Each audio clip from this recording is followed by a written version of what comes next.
सो पहली चीज, so z is equal to a plus i b के फॉर्म में अगर हम रिप्रेजेंट कर रहे हैं किसी भी कॉम्प्लेक्स नंबर को z is equal to a plus i b पे, तो यहां पे जो z का रियल पार्ट है that is represented by R E Z. R E का मतलब क्या है? Real part. रॉयल एनफील्ड मत समझिएगा, रियल पार्ट है, रियल z। ठीक है। सिमिलरली इमेजिनरी पार्ट को हम लोग क्या लिखते हैं? आई एम जेड। ठीक है, आप z नहीं है, इमेजिनरी पार्ट z है। ठीक है, इसको इस तरीके से शो किया जाएगा। Now this imaginary, this complex number can be broken down into 3 parts. If purely real में क्या होगा? प्योरली रियल में जो इमेजिनरी पार्ट होगा वो 0 के बराबर होगा। b जो है अगर 0 हो गया तो ये क्या हो गया? Purely real. इमेजिनरी का मतलब क्या है? जिसका रियल पार्ट 0 है वो कैसा हो जाएगा? Purely imaginary. ठीक है। और अगर इमेजिनरी है तो if b is not equal to 0, मतलब अगर b 0 के बराबर नहीं है तो क्या कह सकते हैं उसे? इमेजिनरी है। ठीक। तो बेसिकली आपको समझना यह है कि प्योरली रियल में इमेजिनरी पार्ट 0 होगा और प्योरली इमेजिनरी में रियल पार्ट 0 होगा। दैट्स इट, बात खत्म, खल्लास। ठीक है। उसके बाद फर्जी है, ये भी फर्जी है। अच्छा, 0 is both purely real as well as purely imaginary but not imaginary. क्या कहना है? कह रहा है कि जो 0 नंबर होता है, 0 नंबर होता है वो प्योरली रियल भी कह सकते हैं उसको, प्योरली इमेजिनरी भी कह सकते हैं। जैसे 0 is neither positive nor negative, ना ही नेगेटिव होता है ना ही पॉजिटिव होता है। ठीक है। सो वैसे ना ही प्योरली रियल है, ना ही सॉरी प्योरली रियल है और प्योरली इमेजिनरी है। ठीक, कॉम्प्लेक्स नंबर्स के फॉर्म में नहीं है। Iota, i is equal to under root -1 is called the imaginary unit. अब यहां से एक चीज समझिएगा, ये जो आई की वैल्यू है मैंने आपको बताया,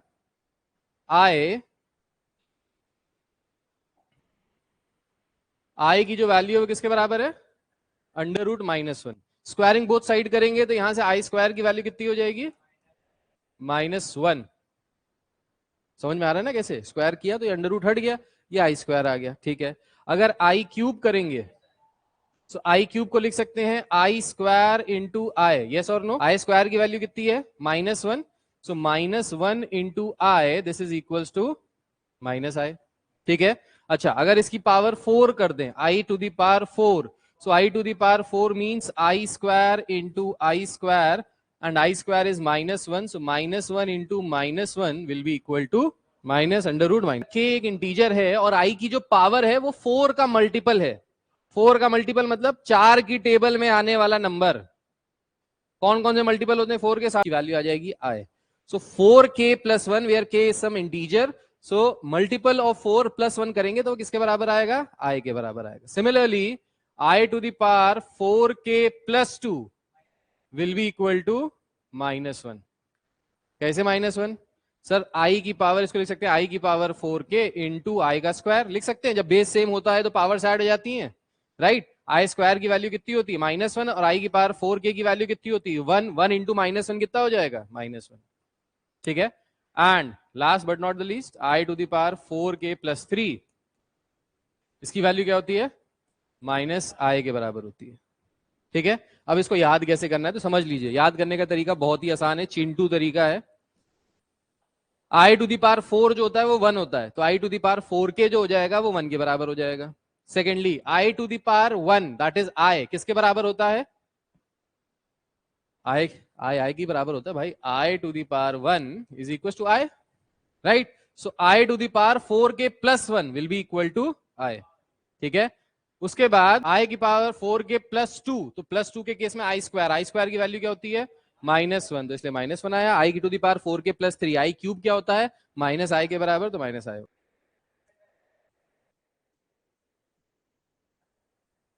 चाचा जी सीयूईटी में ये भी आता है। i की पावर 4 56 अगर करेंगे तो कितना आएगा? 14 + 1 लिख सकते हैं इसको ऐसे। 57 को हमने ब्रेक किया, 4 इंटू 14 इज 56, 56 + 1, कोई दिक्कत नहीं है। प्लस 1/i 125, 125 में क्या लिखेंगे? 124 आएगा मल्टीपल है, तो 4 इंटू 31 + 1 लिख सकते हैं इसको ऐसे। ठीक। सो बेसिकली हमने क्या किया, जो भी हमको नंबर्स दिए थे इनको हमने क्लोजेस्ट मल्टीपल ऑफ 4 के फॉर्म में ब्रेक किया। ठीक। तो जब ब्रेक किया, अबे रुकोगी, ऐसे ही लोग सीयूटी में फेल हो जाते हैं। हाई नहीं आंसर, हमारा हाई नहीं आंसर। आई की पावर 4k प्लस 1, आई की पावर 4k प्लस 1 की वैल्यू क्या होती है? आई। तो ये हो गया आई प्लस 1 अपॉन, बहुत जोर से आए, ठीक है, आई प्लस 1 अपॉन आई। अभी क्या करेंगे? एलसीएम लेंगे, ठीक। तो जब एलसीएम लेंगे तो आ जाएगा आई स्क्वायर प्लस 1 अपॉन आई, ठीक है। आई स्क्वायर की वैल्यू क्या होती है? आई स्क्वायर की वैल्यू -1 होती है, यस। तो ये आ गया -1 प्लस 1 अपॉन आई। दो कॉम्प्लेक्स नंबर्स को ऐड कैसे करेंगे? तो बहुत ही सिंपल है, ऐड और सब्ट्रैक्ट का दोनों का एक ही तरीका है। रियल को रियल से जोड़ेंगे, इमेजिनरी को इमेजिनरी से जोड़ेंगे, रियल को रियल से सब्ट्रैक्ट करेंगे, इमेजिनरी को इमेजिनरी से सब्ट्रैक्ट करेंगे, आंसर वही आ जाएगा जो भी आना है, ठीक है। बहुत ही सिंपल है। जैसे दो नंबर्स हैं a plus i b, c plus i d, तो a और c ऐड हो जाएगा, b प्लस d ऐड हो जाएगा। तो b और d में i आ जाएगा, a और c में कुछ नहीं है, रियल पार्ट से ऐड किया, इमेजिनरी पार्ट से ऐड किया, आपका आंसर आ गया।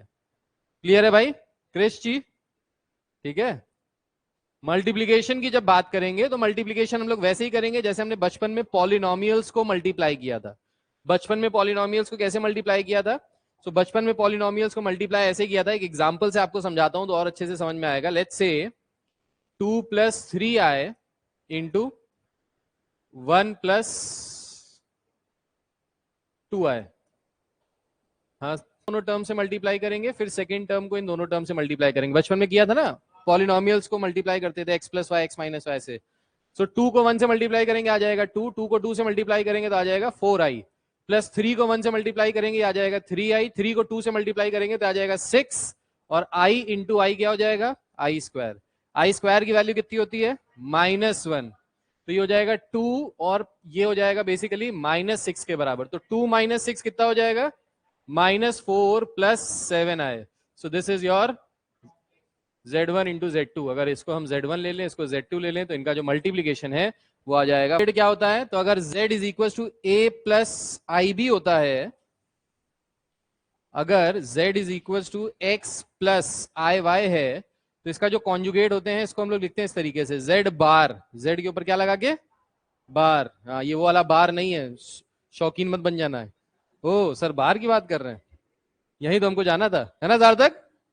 क्या कह रहे हो, वहीं पड़े रहते हैं? अच्छा अच्छा। So z is equal to x plus i y का अगर कॉन्जुगेट निकालेंगे, so this is z bar, this is x minus i y. तो जो इमेजिनरी पार्ट है उसका साइन चेंज हो जाएगा, ठीक है। अब जल्दी से बताओ इसका कॉन्जुगेट क्या आएगा? तो z is equal to -2 - 3i, इसका कॉन्जुगेट बताओ क्या आएगा? Sorry, -2 plus 3i। समझ में आया नरूला जी? ठीक, -2 प्लस 3i, ठीक। इसको क्या कहते हैं? कॉन्जुगेट। अब समझिएगा एक प्रॉपर्टी, तो उसको मॉड्यूलस को रिप्रेजेंट करते हैं under root of real part का स्क्वायर प्लस इमेजिनरी पार्ट का स्क्वायर, इसको कहते हैं मॉड्यूलस ऑफ z। अभी क्या होता है, अभी हम लोग आगे समझेंगे कि ये जो कॉम्प्लेक्स नंबर्स होते हैं इनको हम लोग आर्गेंट प्लेन पे भी रिप्रेजेंट कर सकते हैं। आर्गेंट प्लेन का मतलब होता है बेसिकली एक्स एक्सिस और वाई एक्सिस जो होता है ना, 4 क्वाड्रेंट्स होते हैं, first second third fourth, all students take cocaine, वो सब याद किया था तुम लोगों ने। वही वाले जो क्वाड्रेंट्स होते हैं, उन्हीं क्वाड्रेंट्स में हम लोग real numbers, sorry complex numbers को भी रिप्रेजेंट करते हैं, जिसमें जो ये एक्स एक्सिस होती है इस पे हम लोग रिप्रेजेंट करते हैं रियल पार्ट को, और जो ये वाई एक्सिस होती है इस पे हम लोग रिप्रेजेंट करते हैं इमेजिनरी पार्ट को। तो अगर O is the origin and P is a point which is represented by this particular x plus i y, x plus i y मतलब P का जो कोऑर्डिनेट है, अगर इसको P को हम एक पॉइंट बोले तो P का कोऑर्डिनेट होगा भाई x और y के टर्म्स में। ये जो y कोऑर्डिनेट है ये इमेजिनरी पार्ट है, ये जो x कोऑर्डिनेट है ये रियल पार्ट है, ठीक है। तो ये जो OP है, ये जो डिस्टेंस है, this distance is your modulus z। तो ये जो मॉड्यूलस z है, इस मॉड्यूलस को उस मैथ्स वाले मॉड्यूलस से, मॉड से मत कंपेयर करना, वो मॉड अलग है, ये मॉड्यूलस अलग है, ठीक है। वो मॉड में अंदर जो भी जाता था वो पॉजिटिव होके निकलता था, वो चीज थी। ये वो मॉड्यूलस नहीं है, ये मॉड्यूलस बता रहा है बेसिकली डिस्टेंस बिटवीन टू। ये सेकंड प्रॉपर्टी थी। अच्छा, ये थर्ड प्रॉपर्टी, Z1 Z2 का conjugate is equal to Z1 conjugate into Z2 conjugate. Similarly Z1 upon Z2 total का कॉन्जुगेट इज Z1 का कॉन्जुगेट अपॉन Z2 का कॉन्जुगेट, Z मॉड्यूलस का square. अब देखिए Z इंटू Z कॉन्जुगेट किया था तो क्या आया था, x square plus y square आया था, घंटा x square plus y square, under root नहीं। Z इंटू Z का कॉन्जुगेट से मल्टीप्लाई करोगे तो अगर Z x plus i y के बराबर है तो बताओ Z का कॉन्जुगेट किसके बराबर होगा? चलिए बधाई हो। इन दोनों को मल्टीप्लाई करेंगे, फाइंड द मॉड्यूलस एंड अगर एक्स स्क्वायर 16 के बराबर दिया है तो एक्स की वैल्यू यहां से प्लस माइनस 4 होती है। आंसर निकालेंगे भाई तो under root of real part का स्क्वायर माइनस रूट 3 का स्क्वायर प्लस इमेजिनरी पार्ट का स्क्वायर माइनस 1 का स्क्वायर। चपड़गंजू, जब माइनस 1 का स्क्वायर करो या 1 का स्क्वायर करो आएगा तो वही। तो माइनस रूट 3 का करो या प्लस रूट 3 का करो तब भी तो वही आएगा, समझे? तो ये हो जाएगा 3 plus 1 that is equal to 4, under root 4 is 2। इस वाले पार्ट को करने के लिए क्या करेंगे, देखिए समझिएगा। इस वाले पार्ट को करने के लिए सबसे पहले इसको कन्वर्ट करेंगे स्टैंडर्ड फॉर्मेट में। ये स्टैंडर्ड फॉर्मेट में नहीं है, इसका डायरेक्ट मॉड्यूलस मत निकाल देना, निकल ही नहीं सकता, ठीक है। इसको स्टैंडर्ड फॉर्मेट में कन्वर्ट करेंगे। स्टैंडर्ड फॉर्मेट में कन्वर्ट करने के लिए हमको क्या करना पड़ेगा, इसके कॉन्जुगेट से ऊपर नीचे मल्टीप्लाई करना पड़ेगा। सो 1 प्लस 3i से ऊपर नीचे मल्टीप्लाई करेंगे तो ऊपर मल्टीप्लाई कर लीजिए भाई, 1 into 1 1, 3i plus 2i 5i और 3 2 6 माइनस 6 हो जाएगा upon a plus b into a minus b, a square minus b square. So 1 plus 9 से कितना हो जाएगा, minus 5 plus 5i upon 10। 5 common ले लीजिए तो कितना आ गया, -1 प्लस i अपॉन 2। अब इसका मॉड्यूलस निकाल लो। अब इसका मॉड्यूलस निकालने में भी तुमको थोड़ी सी दिक्कत हो रही होगी। इस दिक्कत को दूर करने के लिए आप इसको ऐसे लिख सकते हो एज -1/2 प्लस 1/2i। बोलो हाँ या ना, लिख सकते हो। अब ये आ गया स्टैंडर्ड फॉर्मेट में x प्लस आई वाई के फॉर्म में। अब इसका अगर मॉड्यूलस निकालना है तो under root of real part का स्क्वायर दैट इज 1/2 का स्क्वायर इज 1/4, 1/2 का स्क्वायर इज 1/4, 1/4 प्लस 1/4 करोगे तो कितना आएगा, अंडर रूट 1/2। तो आंसर है अंडर रूट 1/2।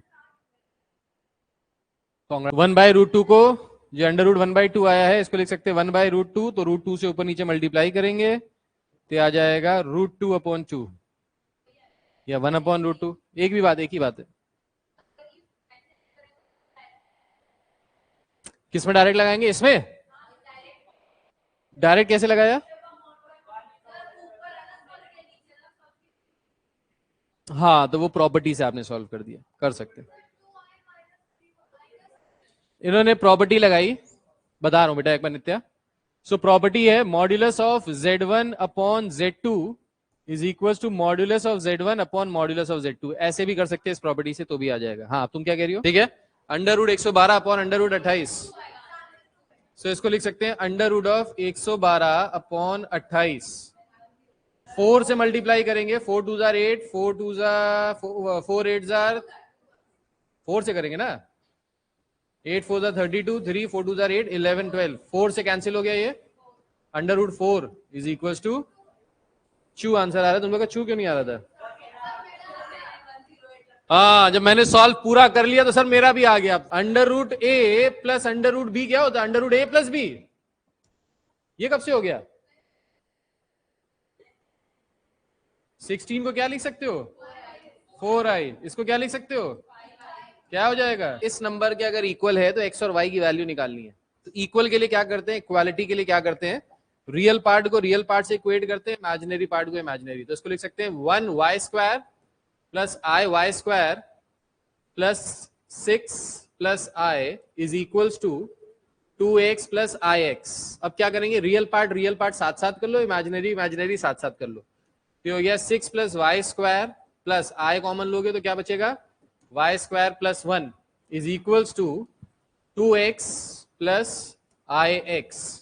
क्या किया समझिए, y² को अंदर मल्टीप्लाई किया 6 प्लस i। अब 6 को y² से ऐड किया क्योंकि ये दोनों रियल पार्ट है, this part and this part, इन दोनों को साथ साथ किया।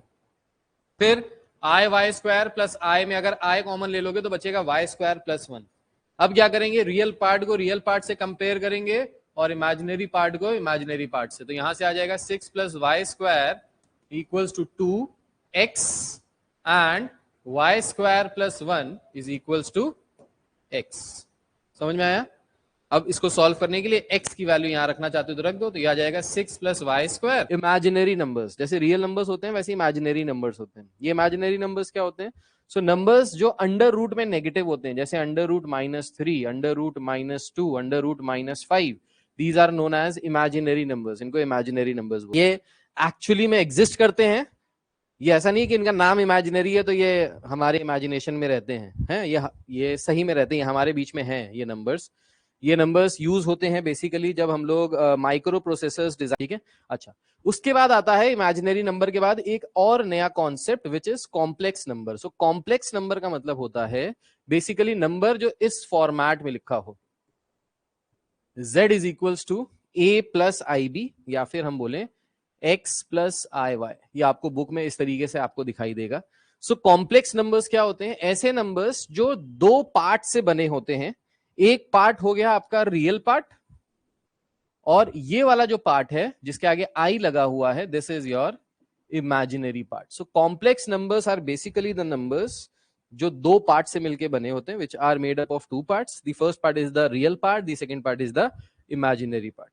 ये चीज क्लियर है? एक पार्ट इसका नेचुरल है और एक पार्ट इसका इमेजिनरी है। अच्छा, नेचुरल नहीं, रियल बोलेंगे। एक पार्ट रियल है और एक पार्ट इमेजिनरी है। अच्छा, ये जो रियल पार्ट है, इस रियल पार्ट को हम लोग ऐसे रिप्रेजेंट करते हैं, आर ई के अंदर Z, that means real part. ठीक, रॉयल एनफील्ड मत समझना, इसका मतलब है रियल पार्ट। ठीक, सिमिलरली इमेजिनरी पार्ट के लिए हम लोग लिखते हैं आई एम जेड। ठीक है, आप जेड नहीं है, आई एम जेड मतलब imaginary part of the complex number Z. ठीक, so complex number is made up of two parts, imaginary parts and real part. ठीक, अच्छा, ये जो आई है ये क्या है सर? सो ये जो आई होता है इसकी वैल्यू होती है अंडर रूट ऑफ -1। सो ये रूट ऑफ -1 जो होता है इसको हम लोग शॉर्ट फॉर्म में, इसका जो पूरा नाम है वो है आयोटा। क्या नाम है? नाम है आयोटा। ठीक है, इसका पूरा नाम है आयोटा, लेकिन हम लोग इसको शॉर्ट फॉर्म में किस नाम से पुकारते हैं? हम इसको सिर्फ आई लिख के बताते हैं। ठीक है, so this i basically refers to under root of -1। तो अगर जैसे ये नंबर है -√3, so we will represent this as √3i, this is √2i, this is √5i। ये हो गया हमारे बेसिकली इमेजिनरी नंबर्स। ये चीज क्लियर है? तो ये है बेसिकली इसका बेसिक्स। ठीक है, आगे देखिए। सो कॉम्प्लेक्स नंबर जिसको हम लोग a प्लस आई बी के फॉर्म में लिख लें, यहां पे i जो है वो अंडर रूट -1 के बराबर होता है, इसको हम लोग कहते हैं कॉम्प्लेक्स नंबर। ये जो कॉम्प्लेक्स नंबर है दो पार्ट से मिलकर बना होता है, रियल पार्ट जिसको आर ई जेड से रिप्रेजेंट करते हैं, इमेजिनरी पार्ट जिसको आई एम जेड से रिप्रेजेंट करते हैं। ठीक, every complex numbers can be divided into basically 3 parts. जब b की वैल्यू 0 के बराबर हो जाए, इमेजिनरी पार्ट अगर 0 हो जाए, तो उस कॉम्प्लेक्स नंबर को कहते हैं प्योरली रियल। जब इमेजिनरी पार्ट हट गया तो क्या बचा? रियल पार्ट बचा, that is known as purely real. When a is equals to 0, तो इस पार्ट को हम लोग क्या कहते हैं? Purely imaginary. प्योरली इमेजिनरी क्यों? a वाला पार्ट हट गया, सिर्फ कॉम्प्लेक्स वाला पार्ट बचा। ठीक है, और इमेजिनरी कब कहते हैं? जब b is not equal to 0, मतलब i उसके साथ कहीं ना कहीं आ जाए तो उसको हम लोग कहेंगे इमेजिनरी पार्ट। ठीक है, अच्छा, उसके बाद समझिए, हाँ उसके बाद ये वाली चीज आपको समझनी है, ये सब चीजें फर्जी हैं, ये वाली चीज समझिए। देखिए क्या होता है। सो मैंने आपको बताया आई जो है that is equals to under root of -1, yes और नो, ये बताया। ठीक, अच्छा, अब अगर इसका स्क्वायरिंग बोथ साइड किया जाए तो आई स्क्वायर किसके बराबर आ जाएगा? -1 के बराबर आ जाएगा। अच्छा, अगर आई क्यूब की वैल्यू निकालनी है तो हम आई क्यूब को क्या ये लिख सकते हैं? आई स्क्वायर इंटू आई लिख सकते हैं। आई स्क्वायर की वैल्यू कितनी है? -1, से किसके बराबर आ गया? -i। ठीक है, अच्छा, i टू द पावर 4 की वैल्यू निकालें, सो this is nothing but I square into i square. I square की वैल्यू कितनी होती है? -1 इंटू -1, तो कितना आ जाएगा? प्लस का 1। कोई दिक्कत वाली बात तो नहीं है, सिंपल है। अच्छा, अब यहां से ये जो हमने इतनी चीज लिखी, इससे हम लोग इसको जनरल फॉर्म में भी रिप्रेजेंट कर सकते हैं। कैसे कर सकते हैं समझिएगा।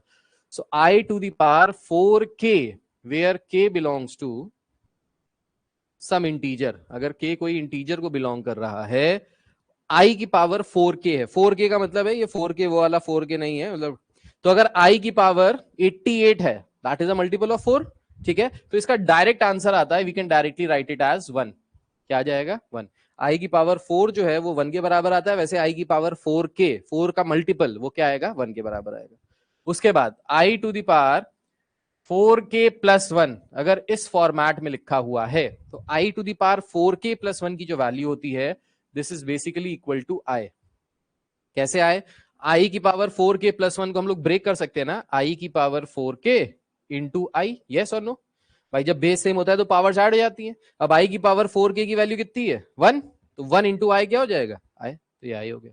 ठीक है, similarly i to the power 4k+2, बताओ इसकी वैल्यू क्या होगी? I to the power 4k+2। भाई आई की पावर 4k+2 को क्या लिख सकते हैं? आई की पावर 4k इंटू आई का स्क्वायर। आई की पावर 4k 1 के बराबर, आई स्क्वायर -1 के बराबर, तो आंसर क्या आ गया -1। So i to the power 4k+2 can be written as -1। Clear है? Similarly i to the power 4k+3 क्या लिख सकते हैं इसको?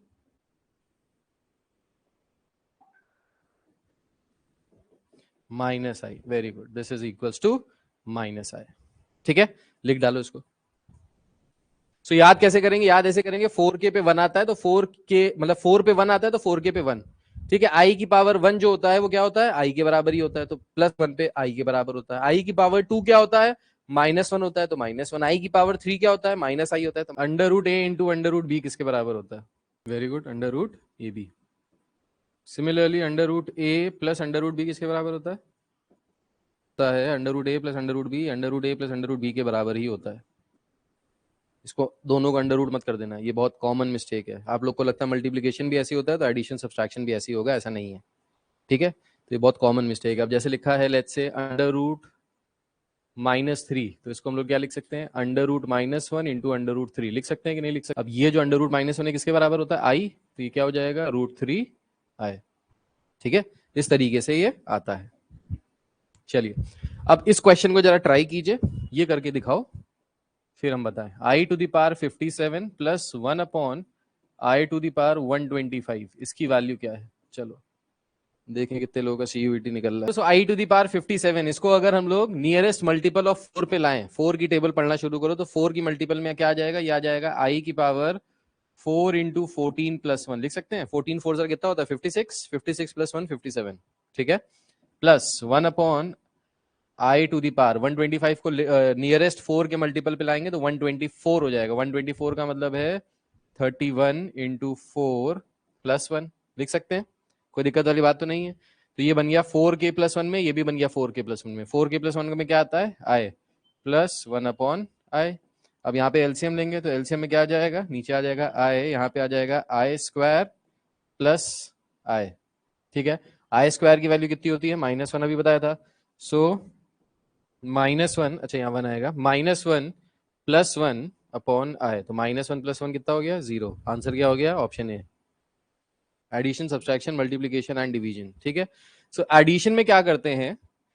अगर दो कॉम्प्लेक्स नंबर्स हैं, एक कॉम्प्लेक्स नंबर है let's say z1 which is a + bi, the other is z2 which is c + di, तो कैसे ऐड करेंगे? रियल को रियल से ऐड कर देंगे a + c, और इमेजिनरी को इमेजिनरी से ऐड कर देंगे b + d। ठीक, सब्सट्रैक्शन में भी सेम यही करते हैं, रियल को रियल से सब्ट्रैक्ट कर देंगे, इमेजिनरी को इमेजिनरी से सब्ट्रैक्ट कर देंगे। कोई दिक्कत वाली बात तो नहीं होगी। अच्छा, मल्टीप्लिकेशन कैसे करते हैं? तो मल्टीप्लिकेशन का मैं आपको डायरेक्ट एक एग्जांपल देके बताता हूं। सो 1 + i इंटू 2 + i, जैसे मान लो ये दो नंबर्स हैं, ये z1 है, ये z2 है, इन दोनों का प्रोडक्ट निकालना।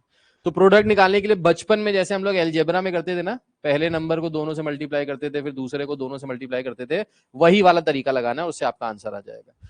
सो 1 को 2 से मल्टीप्लाई किया, आ गया 2 + i + 2i + i इंटू आई कितना हो जाएगा? आई स्क्वायर। सो i + 2i कितना हो जाएगा? 3i। आई स्क्वायर की वैल्यू कितनी होती है? -1। 2 - 1 कितना हो गया? 1 + 3i। तो बस इस तरीके से आपको बेसिक मल्टीप्लिकेशन करना है। ठीक, तो इन्होंने शॉर्ट फॉर्म में क्या लिखा है? इन्होंने शॉर्ट फॉर्म में लिखा है AC - BD। -BD कैसे हो जाएगा? देखो BD BI इंटू DI करोगे तो BD हो जाएगा, प्लस का BD होगा, लेकिन आई स्क्वायर भी हो जाएगा। आई स्क्वायर की वैल्यू क्या होती है? -1, इसलिए यहां पे आ गया माइनस का BD प्लस AD + BC आए। ठीक है, ऐसा करने की जरूरत नहीं, ऐसे डायरेक्ट बेसिक वाला मल्टीप्लिकेशन करो जो बचपन से करते आए, उसमें आपका आंसर 100% आ जाएगा।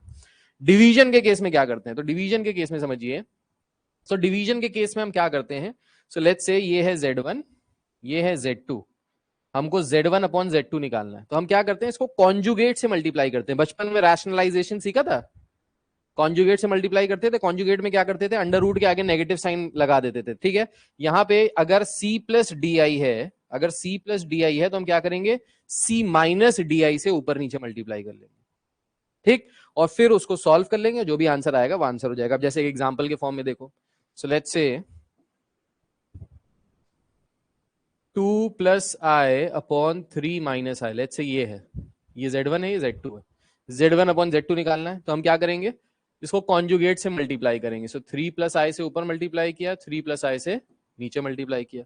सो ऊपर क्या हो जाएगा, ऊपर मल्टीप्लीकेशन करेंगे तो 3 2 6 minus 1 plus 2i plus 3i, तो कितना हो जाएगा 5i upon a minus b a plus b, क्या फॉर्मेट हो गया, a square minus b square, तो 3 का स्क्वायर हो गया 9 माइनस आई स्क्वायर की वैल्यू कितनी होती है -1, तो माइनस माइनस क्या हो जाएगा +1, ठीक है। तो यहां से क्या आ गया, ये आ गया 5 plus 5i upon 10, so this is 1 plus I upon 2, तो अगर 5 कॉमन ले लेंगे तो 1 प्लस आई अपॉन 2, इस तरीके से हम लोग डिवीजन करेंगे। सो डिवीजन में करना क्या है, बेसिकली नीचे वाले डिनोमिनेटर वाले पार्ट को रैशनलाइज करना है। रैशनलाइज करने के लिए हम क्या करेंगे, उसके कॉन्जुगेट से उसको मल्टीप्लाई कराएंगे। तो कॉन्जुगेट का मतलब क्या है, आई के आगे जो भी साइन आ रहा होगा उसके अपोजिट साइन से मल्टीप्लाई कराएंगे, उसको कहते हैं क्या, कॉन्जुगेट। अच्छा, कॉन्जुगेट को रिप्रेजेंट करते हैं जेड बार से, तो अगर जेड एक नंबर है और उस पे जेड बार लगा दिया तो that means conjugate of Z.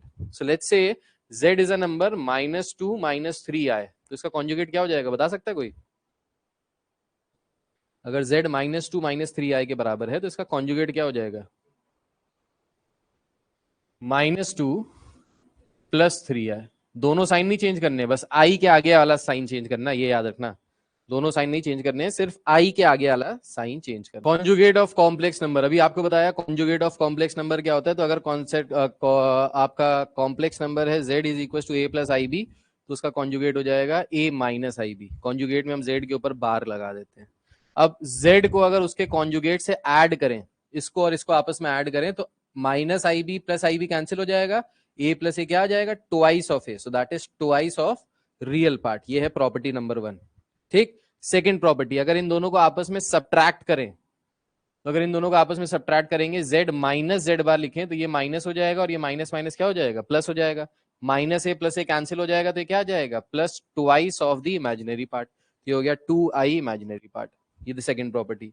Third property क्या है, थर्ड प्रॉपर्टी है अगर z को z बार से मल्टीप्लाई करेंगे तो we will get a square plus b square which is purely real. तो यहां से i गायब हो जाएगा, ये क्या बचेगा, प्योरली रियल। मल्टीप्लाई करके देख लो, a प्लस आई बी को a माइनस आई बी से मल्टीप्लाई करोगे तो a plus b a minus b वाला फॉर्मूला लग जाएगा। तो a plus b a minus b क्या होता है, a square minus b square, तो ये हो जाएगा a square minus b i का स्क्वायर। आई स्क्वायर किसके बराबर होता है, -1, तो ये क्या हो जाएगा, a square plus b square. ये फॉर्मूला आ जाएगा, z into z bar is a square plus b square, ठीक है। z minus z is purely real, then z minus z bar is equal to 0। अगर z क्या है, purely real है, मतलब उसमें इमेजिनरी पार्ट आ ही नहीं रहा है, तो क्या होगा, z माइनस जेड बार को अगर जोड़ोगे, मतलब सब्ट्रैक्ट करोगे तो क्या हो जाएगा, 0 ही हो जाएगा, क्योंकि भाई रियल पार्ट से रियल पार्ट कैंसिल हो जाएगा। सिमिलरली अगर z प्योरली इमेजिनरी है तो z प्लस जेड बार करोगे तो भी क्या हो जाएगा, 0 हो जाएगा। क्यों 0 हो जाएगा, क्योंकि प्योरली इमेजिनरी में क्या होगा, जैसे z is equal to 0 plus 1i, तो z बार क्या हो जाएगा, यहां से 0 माइनस 1i। अब इनको ऐड करोगे तो -1i प्लस 1i कैंसिल हो जाएगा, क्या आ जाएगा, 0 आ जाएगा, ठीक है। तो ये हो गया, ठीक। z अगर फर्स्ट क्वाड्रेंट में लाई करेगा, अच्छा ये आगे बताएंगे, आर्गेंट कंफ्यूज नहीं होना, वो जो मॉड्यूलस पढ़ा था वो एक अलग फंक्शन है। कॉम्प्लेक्स नंबर में मॉड्यूलस का मतलब कुछ अलग होता है। कॉम्प्लेक्स नंबर में मॉड्यूलस का मतलब क्या होता है, सो बेसिकली ये है एक्स एक्सिस, ये है वाई एक्सिस। कोऑर्डिनेट ज्योमेट्री पढ़ी है आपने, किसी भी पॉइंट को रिप्रेजेंट करने के लिए हमको दो एक्सिस चाहिए होती हैं, एक्स एक्सिस और वाई एक्सिस, दो कोऑर्डिनेट्स चाहिए होते हैं, एक्स कोऑर्डिनेट वाई कोऑर्डिनेट। जब हम लोग कॉम्प्लेक्स नंबर्स को रिप्रेजेंट करते हैं ऑन अ ग्राफ, तो उसके लिए हमको दो चीजें चाहिए होती हैं, real part and imaginary part. जो रियल पार्ट होता है उसको हम लोग रिप्रेजेंट करते हैं ऑन द एक्स एक्सिस, जो इमेजिनरी पार्ट होता है उसको हम लोग रिप्रेजेंट करते हैं ऑन द वाई एक्सिस। कोई दिक्कत तो नहीं है।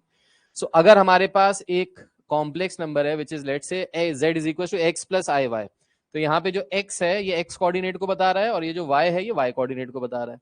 सो लेट्स से ये हमारा एक पॉइंट है P जिसका x कोऑर्डिनेट है, जिसका रियल पार्ट है x और इमेजिनरी पार्ट है y। ठीक, अच्छा अब अगर हम ओरिजिन, ये है ओरिजिन इस जहां पे x एक्सिस y एक्सिस एक दूसरे को कट करते हैं, मीट करते हैं, अगर हम इस ओरिजिन से इस P को जोड़ दें तो हमको क्या मिलेगा, OP, ओवर पावर्ड। हाँ ओवर पावर्ड, ये ओवर पावर्ड नहीं है, ये OP का मतलब है ओ ओरिजिन है P पॉइंट है। ठीक है, यूट्यूब वाला OP नहीं है, ओ ओरिजिन है P पॉइंट है। ठीक, ये OP जो है ये आपको दे रहा है basically the distance between the origin and this point, distance between the origin and this point. तो इस पे अगर हम लोग यहां से OP का डिस्टेंस निकाले तो इसको हम लोग ऐसे मॉड के फॉर्म में, मॉड्यूलस के फॉर्म में रिप्रेजेंट करते हैं। ठीक है, सो OP is called the modulus of complex number. तो ये जो OP है ये क्या दे रहा है, modulus of complex number. Modulus of complex numbers का मतलब है इस कॉम्प्लेक्स नंबर का डिस्टेंस दे रहा है from the origin, and this OP, this z का मॉड्यूलस। तो z का मॉड्यूलस मतलब है कि z का डिस्टेंस फ्रॉम द ओरिजिन, ये जो होता है that is equal to under root of real part का स्क्वायर प्लस इमेजिनरी पार्ट का square. So this modulus z is equal to under root of x square plus y square, real part का square imaginary part का square. ठीक है, so this mod z basically represents the distance of point P from the origin, that's it. ठीक है, ये वो वाला mod मत समझना, इज नॉट करेक्ट लिखा है, ये मत छाप के बैठ जाना। ठीक है, इज नॉट करेक्ट लिखा है कि पूरी कहानी ये आखिरी छोड़ दिया ये छाप लिया, गलत है, ये ऐसा नहीं है, इससे कंफ्यूज मत होना, ये मॉड्यूलस वो अलग था, ये अलग है। ठीक है, अब इसकी कुछ प्रॉपर्टीज हैं, कॉन्जुगेट की, मॉड्यूलस की, आर्ग्यूमेंट की बात अभी हम लोग नहीं करेंगे, वो तुम लोग ज्यादा करते हो, आर्ग्यूमेंट की बात अभी बाद में करेंगे। हम लोग बात करेंगे कॉन्जुगेट और मॉड्यूलस की कुछ प्रॉपर्टीज के बारे में। तो ये वाली तो हमने सारी प्रॉपर्टीज अभी पढ़ डाली है ऑल दो। अब एक चीज समझो, कॉन्जुगेट का कॉन्जुगेट, जेड का कॉन्जुगेट करो और उसका फिर से कॉन्जुगेट कर दो तो वापस आपको क्या मिल जाएगा, जेड मिल जाएगा। अंडरस्टूड है? ठीक, जैसे तुम बैठे हो ऐसे सीधे, तुमको 360 डिग्री ऐसे 180 डिग्री घुमा दे तो क्या होगा, तुम्हारा सर ऊपर, सर नीचे चला जाएगा, पैर ऊपर आ जाएंगे। ठीक, फिर से 180 डिग्री घुमा दे क्या हो जाएगा, औकात पे आ जाओगे वापस, बैक टू ओरिजिन। ठीक है, सो कॉम्प्लेक्स किया, सॉरी इसका कॉन्जुगेट किया, कॉन्जुगेट का फिर से कॉन्जुगेट किया तो वापस ये औकात पे आ गए, वापस अपने वैल्यू पे आ गए। ठीक है, सिमिलरली अगर Z1 प्लस Z2 पहले ऐड करें फिर उसका कॉन्जुगेट निकालें या कॉन्जुगेट निकाल के ऐड करें, बात बराबर है, आंसर दोनों से सेम आएगा। तो Z1 प्लस Z2 करो फिर कॉन्जुगेट निकालो या Z1 conjugate plus Z2 conjugate निकालो, आंसर सेम आएगा, वैल्यू सेम है दोनों की। ठीक है, सिमिलरली सब्सट्रैक्शन में भी यही होता है, Z1 माइनस Z2 का कॉन्जुगेट निकालो या Z1 conjugate minus Z2 conjugate करो तो बात एक ही है। सिमिलरली Z1 Z2 का प्रोडक्ट करो और फिर कॉन्जुगेट निकालो या Z1 conjugate multiplied by Z2 conjugate, बात एक ही है। ठीक, अब ये वाली भी प्रॉपर्टी क्या है, अगर Z1 अपॉन Z2 टोटल का कॉन्जुगेट करो so that can be written as Z1 का कॉन्जुगेट अपॉन Z2 का कॉन्जुगेट। बेटा ये सब दिखाई दे रहा है कि नहीं दिखाई दे रहा है ऑनलाइन वाले प्यारे बच्चों? ठीक है, उसके बाद हाँ, उसके बाद ये वाली प्रॉपर्टी इंपॉर्टेंट है, देखो z का मॉड्यूलस या z के कॉन्जुगेट का मॉड्यूलस ये किसके बराबर होगा, कॉन्जुगेट ऑफ माइनस z के।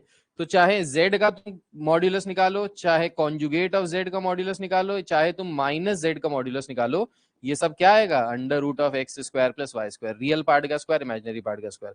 अब तुम रियल पार्ट इमेजिनरी पार्ट को चाहे नेगेटिव कर लो चाहे पॉजिटिव कर लो, स्क्वायर करोगे तो वैसे भी पॉजिटिव हो जाएगा। ठीक है, तो यहां से चाहे z का मॉड्यूलस निकालो, चाहे z बार का मॉड्यूलस निकालो, मतलब उसके कॉन्जुगेट का मॉड्यूलस निकालो, चाहे माइनस z का मॉड्यूलस निकालो, आंसर सब में सेम आएगा। ठीक है, अच्छा ये और इंपॉर्टेंट है, z इंटू जेड का conjugate is equal to modulus z square. समझिएगा, z इंटू जेड का कॉन्जुगेट, अभी पीछे प्रॉपर्टी लिखवाई थी, z इंटू जेड कॉन्जुगेट क्या आता है, x square plus y square लिखवाया था, a square plus b square लिखवाया था अभी पीछे। ठीक है, अब समझिए z इंटू जेड का कॉन्जुगेट, तो z है अगर x प्लस आई वाई तो z का कॉन्जुगेट होता है x minus i y, a plus b a minus b वाली प्रॉपर्टी से x square plus y square आया। अब समझिए मॉड्यूलस ऑफ z किसके बराबर होता है, मॉड्यूलस ऑफ z बराबर होता है under root of x square plus y square. ठीक, तो क्या हम लोग यहां से ये कह सकते हैं z इंटू जेड का conjugate is equal to modulus z का होल स्क्वायर। भाई मॉड्यूलस z किसके बराबर, under root x square plus y square, इसका अगर स्क्वायर कर दोगे तो ये तो आ जाएगा। So we can write from here that z into z into z conjugate is equals to modulus z का होल स्क्वायर। ये प्रॉपर्टी इंपॉर्टेंट है, आगे चल के अभी काम आएगी। सिमिलरली z1 z2 को मल्टीप्लाई करो फिर कॉन्जुगेट निकालो, या कॉन्जुगेट निकाल के मल्टीप्लाई करो, आंसर वही आएगा। सिमिलरली z1 अपॉन z2 को पहले डिवाइड करो फिर कॉन्जुगेट, फिर इसका सॉरी कॉन्जुगेट कह रहा हूं मॉड्यूलस, z1 अपॉन z2 करो फिर मॉड्यूलस निकालो, या z1 modulus upon z2 modulus निकालो तो भी आंसर सेम आएगा। ठीक है, और z की पावर n करके मॉड्यूलस निकालो, या z का मॉड्यूलस निकालने के बाद उसकी पावर n कर दो तो भी आंसर सेम आएगा, वैल्यू चेंज नहीं होगी। ठीक है, ये सारी प्रॉपर्टीज लिख लो, इंपॉर्टेंट प्रॉपर्टीज हैं यहाँ पे। ये जो प्रॉपर्टीज मैंने मार्क की हैं ये सब लिख लीजिए, बाकी कोई दिक्कत वाली बात। क्वेश्चन देखिए, बहुत बेहतरीन, बहुत प्यारे प्यारे छोटे छोटे आंसर्स आएंगे यहाँ पे। Find the modulus and amplitude छोड़ दो, अभी पहले मॉड्यूलस निकाल के बताओ, एम्पलीट्यूड अभी बाद में बात करेंगे।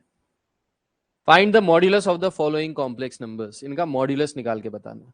ठीक, पहले का आंसर बताओ क्या आ रहा है, मॉड्यूलस निकालोगे तो क्या आएगा, ट्राई करिए और बताओ। देखो भाई इसको कैसे करेंगे, तो मॉड्यूलस निकालना है इसका, तो मॉड्यूलस होता है रियल पार्ट का स्क्वायर प्लस, देखो रियल पार्ट का स्क्वायर प्लस इमेजिनरी पार्ट का स्क्वायर। रियल पार्ट यहाँ पे है -2, तो -2 का स्क्वायर प्लस इमेजिनरी पार्ट का स्क्वायर, इमेजिनरी आई को नहीं लेना है, सो 2√3 का स्क्वायर, आई नहीं लेना है, इमेजिनरी पार्ट और रियल पार्ट लेना है। 2 का स्क्वायर कितना होता है 4, इसका स्क्वायर कितना आ जाएगा 12, 12 4 कितना होता है 16, √16 कितना होता है 4, आंसर है 4, 2 आ जाएगा इसका।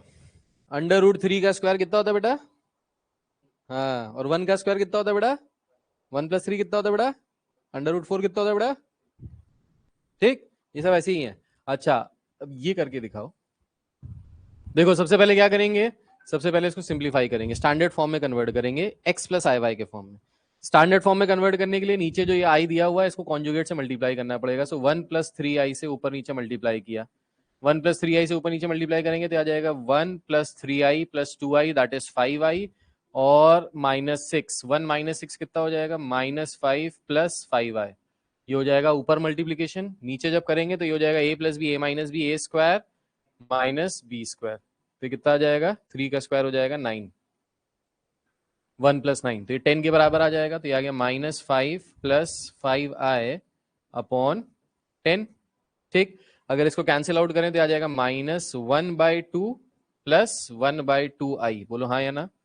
अब ये क्या हो गया, ये अपने स्टैंडर्ड फॉर्मेट में आ गया, x + iy के फॉर्म में। हमने क्या किया, 10 को अलग अलग ब्रेक करके लिखा, -5/10 + 5/10। ठीक, अब मॉड्यूलस निकालना है, तो मॉड्यूलस के इसका अंडर रूट, तो 1/2 का स्क्वायर प्लस 1/2 का स्क्वायर, तो 1/2 का स्क्वायर प्लस 1/2 का स्क्वायर क्या हो जाएगा 1/4 + 1/4 कितना हो गया 2/4, 2/4 का मतलब कितना हो गया 1/2, तो ये हो गया अंडर रूट ऑफ 1/2। इसको आप 1/√2 भी लिख सकते हैं, ये भी सही है। तो चाहे ऐसे लिखो चाहे ऐसे लिखो, चाहे 2/√2/2 लिख लो, वो भी सही है। इन तीनों में से कोई भी आंसर लिखोगे तीनों में नंबर मिलेगा। ठीक है, सो √1/2 1/√2, या फिर रूट ये है 4i प्लस ये है 5i। भाई अंडर रूट में नेगेटिव मतलब i, ठीक है, तो √16 मतलब 4, और अंडर रूट में नेगेटिव मतलब i, 4i + 5i, तो कितना हो गया ये 9i। बस सिंपल, बाकी सब भी ऐसे करते चले जाओगे। ठीक, कोई दिक्कत वाली बात तो नहीं है इसमें, एक बहुत सिंपल है। अच्छा, अब ये देखो, जैसे कह रहा है for what real values of x and y are the following numbers equal, ये फॉलोइंग नंबर्स कब इक्वल होंगे, x और y की कौन सी वैल्यू के लिए। ठीक है, सो x और y की कौन सी वैल्यूज के लिए ये फॉलोइंग नंबर इक्वल होंगे। तो अब इसके लिए क्या करेंगे भाई, ये वाला नंबर इस वाले नंबर के इक्वल है ये कह रहा है, तो सबसे पहले क्या करो y² को अंदर मल्टीप्लाई कर दो, तो ये हो गया y² + iy² + 6 + i is equals to x को मल्टीप्लाई करो तो 2x + xi, कोई दिक्कत तो नहीं है। अब क्या करेंगे, i वाले टर्म्स एक तरफ कर लो और रियल टर्म्स एक तरफ कर लो, रियल एक तरफ इमेजिनरी एक तरफ। तो रियल आपने किया y² + 6 प्लस i कॉमन ले लोगे तो आ जाएगा y² + 1 is equals to 2x + ix। अब क्या करो, रियल पार्ट को रियल पार्ट से कंपेयर करा दो, इमेजिनरी पार्ट को इमेजिनरी पार्ट से कंपेयर करा दो। सो रियल पार्ट को रियल पार्ट से कंपेयर कराओगे तो y² + 6 is equals to 2x, एक इक्वेशन ये बनी। दूसरी इक्वेशन बन गई y² + 1 is equals to x। अब क्या करो, x की वैल्यू यहां पे रख दो, तो y square plus 6 is equals to 2y square plus 2, quadratic equation बन जाएगी, y की वैल्यू आ जाएगी, जैसी y की वैल्यू आएगी यहाँ रख देना, x की वैल्यू आ जाएगी। सो बेसिकली आपने यहाँ से दो इक्वेशंस बनाई, इन दोनों इक्वेशंस को साइमल्टेनियसली सॉल्व करके you will get the values of x and y, and then ये निकालना x और y। पहला है x square minus 7x plus 9y is equals to y square i plus 20i minus 12। तो अभी आपको क्या करना है, रियल पार्ट को रियल पार्ट से इक्वेट करना है, इमेजिनरी पार्ट को इमेजिनरी पार्ट से इक्वेट करना है। तो यहाँ पे अगर रियल पार्ट अपन देखें तो रियल पार्ट निकल के आएंगे, ये वाला रियल पार्ट है यहाँ पे, और आई वाले को छोड़ के ये वाला रियल पार्ट है यहाँ पे। तो अगर इक्वेट करें रियल पार्ट को रियल पार्ट से, तो यहाँ से हो जाएगा x square minus 7x is equals to minus 12। ये बन गई पहली इक्वेशन, ठीक। ये क्वाड्रेटिक इक्वेशन बनेगी, इसको सॉल्व करेंगे x की वैल्यू आ जाएगी। दूसरी इक्वेशन बनाने के लिए इमेजिनरी पार्ट को इमेजिनरी पार्ट से इक्वेट करते हैं। तो यहाँ पे 9y इज इक्वल्स टू, अगर यहाँ से i कॉमन ले लेते हैं तो आ जाएगा y स्क्वायर प्लस 20। सो यहाँ से भी क्वाड्रेटिक इक्वेशन बन जाएगी, let's say this is second. सो पहली वाली क्वाड्रेटिक इक्वेशन को सॉल्व कीजिए, दूसरी वाली को सॉल्व कीजिए, x की दो वैल्यूज आएंगी, y की दो वैल्यूज। ये रहा 11th का फोर्थ पार्ट, ठीक है। Express each of the following in standard form a plus i b. तो इसको स्टैंडर्ड फॉर्म में कन्वर्ट करना है। तो स्टैंडर्ड फॉर्म में कैसे कन्वर्ट करेंगे भाई इसको? So 1 plus i to the power 6, 1 minus i का होल क्यूब। तो 1 प्लस आई की पावर होल 6, ये पावर होल 6 को क्या कर सकते हैं, 3 की पावर 2 ब्रेक कर सकते हैं। सो इसको लिख लिया 3 क्यूब का स्क्वायर, ठीक है, प्लस 1 माइनस आई की power 3, sorry a plus b का होल क्यूब। तो a प्लस बी का होल क्यूब क्या होता है, a cube plus b cube plus 3ab a plus b, total की पावर 2, ठीक है। प्लस सिमिलरली यहाँ पे भी a माइनस बी का होल क्यूब कर ले, तो ये हो जाएगा a cube minus b cube minus 3ab a minus b, यही आएगा। a माइनस बी का होल क्यूब क्या होता है भाई, यही तो होता है, a cube minus b cube minus 3ab a minus b, ठीक। अच्छा 1 का क्यूब 1 ही होगा, i का क्यूब क्या होता है, माइनस i, यस। उसके बाद इसको अगर मल्टीप्लाई करेंगे तो आ जाएगा plus 3i plus 3i square, i square minus 1 के बराबर होता है, तो ये हो जाएगा माइनस 3, टोटल का whole square, plus 1 i cube की वैल्यू क्या होती है, माइनस आई, माइनस माइनस ये क्या हो जाएगा, plus i, minus 3i plus 3 हो गया, ठीक। अच्छा भाई अभी इसको थोड़ा सा अगर और सिंप्लीफाई करना है तो कर लेंगे। तो 1 माइनस 3 कितना हो गया, माइनस 2, और ये हो गया प्लस 2i का होल स्क्वायर, प्लस इसको सॉल्व करेंगे 1 plus 3 4 minus 2i, that's it, ठीक। अब इसका स्क्वायर यहाँ पे ओपन अप कर लो, a प्लस बी का होल स्क्वायर, ठीक, या a माइनस बी का whole square, a minus b का होल स्क्वायर क्या हो जाएगा, a square that is 2i का स्क्वायर, तो 2i का स्क्वायर क्या हो जाएगा, -4, ठीक है। a square plus b square plus 2 का स्क्वायर 4, ठीक है, माइनस 2ab, तो 2 2 ज़ा 4, 4 2 ज़ा 8i, ठीक है, प्लस सॉरी माइनस होगा ना, a माइनस बी, तो a माइनस बी का whole square a square plus b square minus 2ab, ठीक है, फिर प्लस 4 माइनस 2i।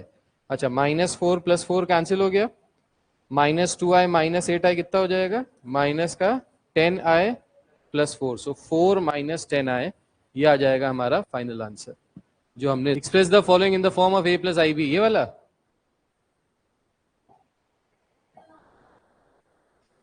अजीब सा है, चलिए देखते हैं भाई।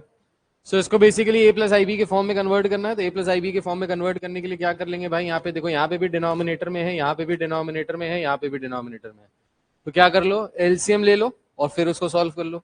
तो अगर यहाँ पे एलसीएम लेंगे तो ये आ जाएगा 1 minus 4i into 1 plus i, cross multiply करेंगे 1 plus i minus 2 plus 8i into 3 minus 4i upon 5 plus i. अब इसको अंदर मल्टीप्लाई कर लो यहाँ पे नीचे, तो ये हो जाएगा basically 1 minus 2 that is -1 plus 9i upon ये हो जाएगा 1 प्लस i माइनस 4i, तो यानी 1 माइनस 3i, और ये हो जाएगा -4 आई स्क्वायर की वैल्यू -4 तो +4।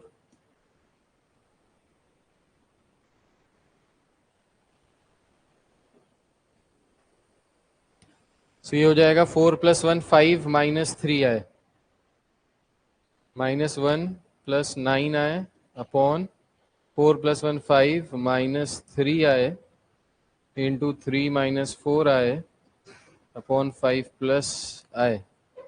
ठीक, अब इनको आपस में मल्टीप्लाई करना है तो मल्टीप्लाई कर लेते हैं। कहाँ दिक्कत आ रही है इसमें? तो सिंपल है। तो भी बात तो वही है, वैल्यू तो वही रहेगी, आंसर तब भी वही आएगा, कैलकुलेशन मिस्टेक की है। चिंटू क्वेश्चन है ये, ऐसे ही होगा सेम।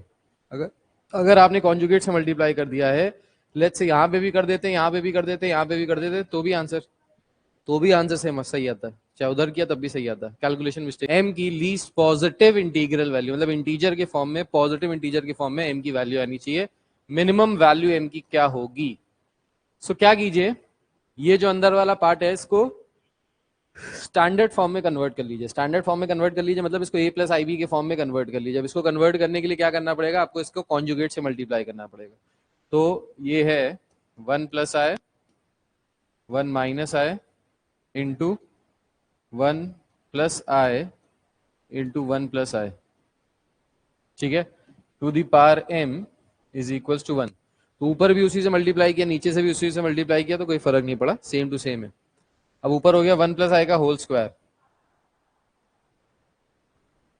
अपॉन नीचे हो जाएगा 1 माइनस आई स्क्वायर। तो आई स्क्वायर की वैल्यू क्या होती है? -1, ये हो गया +1।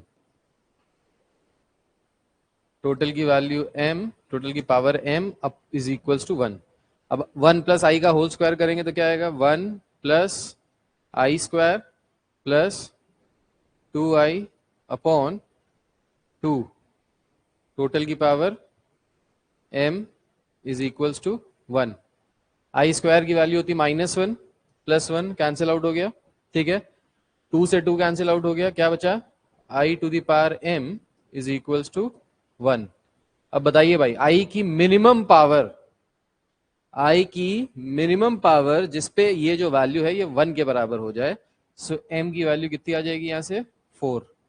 आपको बताया था उस दिन i to the power 4k is equals to क्या होता है? 1 होता है, where k is some integer. तो अगर k की जगह आप 1 रखोगे तो m की सबसे मिनिमम वैल्यू आ जाएगी 4। That means i to the power 4 is equal to 1। So यहां से लिख सकते हैं m की जो वैल्यू है दैट इज इक्वल टू 4। कि अगर alpha and beta are different complex numbers with modulus of beta is equal to 1, then find the value of modulus of beta minus alpha upon 1 minus alpha conjugate beta.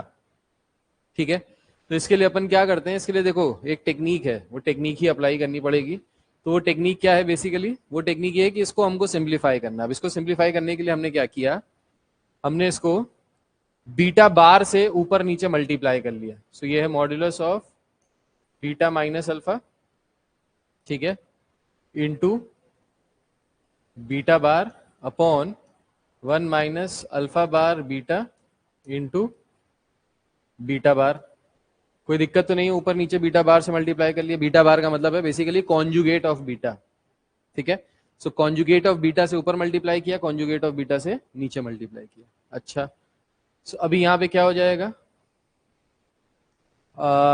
Beta ये हो जाएगा beta into beta bar minus alpha into beta bar, total का conjugate upon इसको multiply करेंगे तो ये हो जाएगा beta bar minus alpha bar beta into beta bar. ऐसा कुछ आ जाएगा, यस और नो? ठीक है। अच्छा, अब एक चीज बताइए, लास्ट क्लास में कुछ प्रॉपर्टीज लिखवाई थी, उन प्रॉपर्टीज में ऐसी कोई प्रॉपर्टी थी z इंटू जेड बार वाली कोई प्रॉपर्टी? z इंटू जेड बार, मॉड्यूलस z का होल स्क्वायर, ये प्रॉपर्टी लिखवाई थी, ठीक। अब अगर इस प्रॉपर्टी के हिसाब से यहाँ पे चला जाए तो बीटा इंटू बीटा बार किसके बराबर हो जाएगा, मॉड्यूलस ऑफ बीटा का होल स्क्वायर। अब मॉड्यूलस ऑफ बीटा कितना दिया हुआ है क्वेश्चन में, 1 के बराबर, so that means modulus of beta square कितना हो जाएगा, 1 का square, that is equals to 1, ठीक है। So beta into beta bar की जगह हम लोग क्या लिख सकते हैं, 1, ठीक। चलो ट्राई करते हैं इसको लिख के, देखते हैं शायद हो जाए सॉल्व। ये क्या हो जाएगा, ये हो जाएगा 1 minus alpha beta bar upon, यहां पे आ जाएगा बीटा बार माइनस अल्फा बार। कोई दिक्कत वाली बात तो नहीं है, ठीक है। अच्छा भाई, अभी अपन क्या कर सकते हैं इसको, हमको beta minus alpha 1 minus alpha dash beta की वैल्यू निकालनी है, ठीक है। सो अच्छा, अभी इसको अलग अलग ब्रेक कर लें अगर, तो ये हो गया 1 माइनस अल्फा बीटा बार का modulus upon modulus of beta minus alpha total का बार। बताओ ये प्रॉपर्टी लिखी है कि नहीं लिखी है, पीछे देखिए, एक प्रॉपर्टी आपने लिखी होगी z bar minus z modulus z1 modulus minus z2 modulus is equal to z1 minus z2 का होल बार। ऐसी कोई प्रॉपर्टी लिखी है, देखिए लिखी है, ठीक है। तो वही वाली आपने प्रॉपर्टी लगाई, इसका बार था माइनस इसका बार, तो इसको दोनों को बार के फॉर्म में लिख लिया, ठीक है। अच्छा, अभी एक और property, modulus of z is equal to modulus of z का बार। आप z का मॉड्यूलस निकालिए, वो आएगा under root of x square plus y square, real part का स्क्वायर प्लस इमेजिनरी पार्ट का स्क्वायर। उसके कॉन्जुगेट का भी मॉड्यूलस निकालेंगे तब भी वही आएगा, रियल पार्ट का स्क्वायर प्लस इमेजिनरी पार्ट का स्क्वायर, ठीक है। ये भी प्रॉपर्टी शायद लिखवाई थी, तो इस प्रॉपर्टी के हिसाब से क्या आ जाएगा यहाँ पे, ये आ जाएगा 1 minus alpha beta bar upon beta minus alpha का होल बार, इसको लिख सकते हैं बीटा माइनस अल्फा।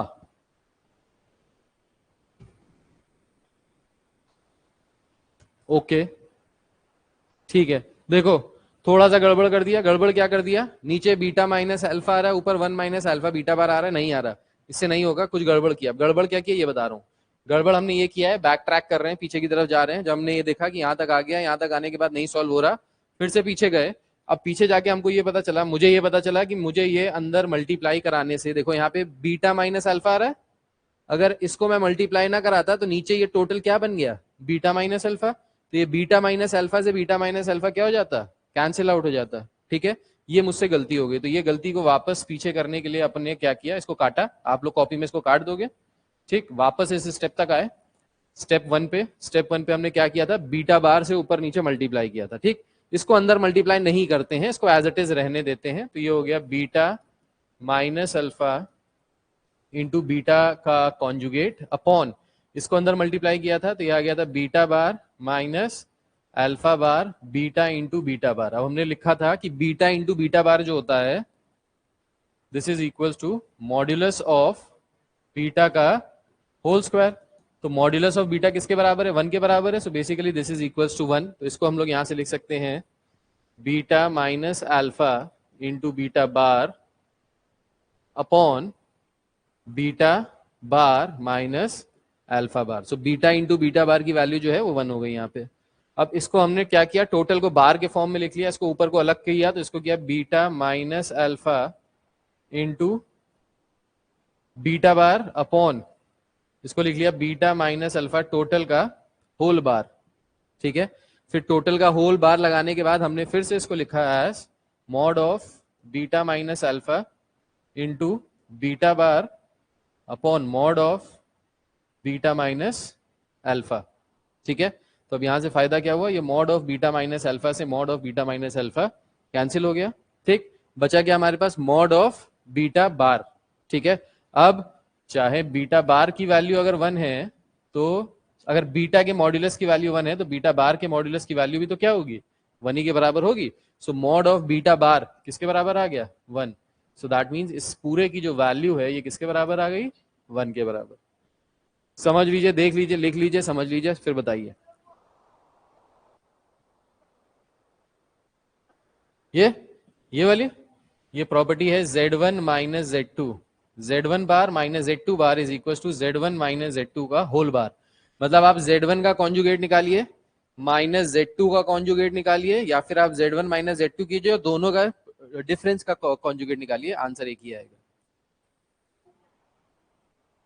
फिर वो हटा कैसे कॉन्जुगेट? सो हटने वाला प्रॉपर्टी हमने ये लगाई कि Z बार का मॉड्यूलस निकालो, या Z का मॉड्यूलस निकालो, या माइनस Z का मॉड्यूलस निकालो। देखो लास्ट क्लास में लिखवाया था, ये सारी वैल्यूज किसके बराबर होती हैं? Z के ही बराबर होती हैं, ये सब आपस में इक्वल है।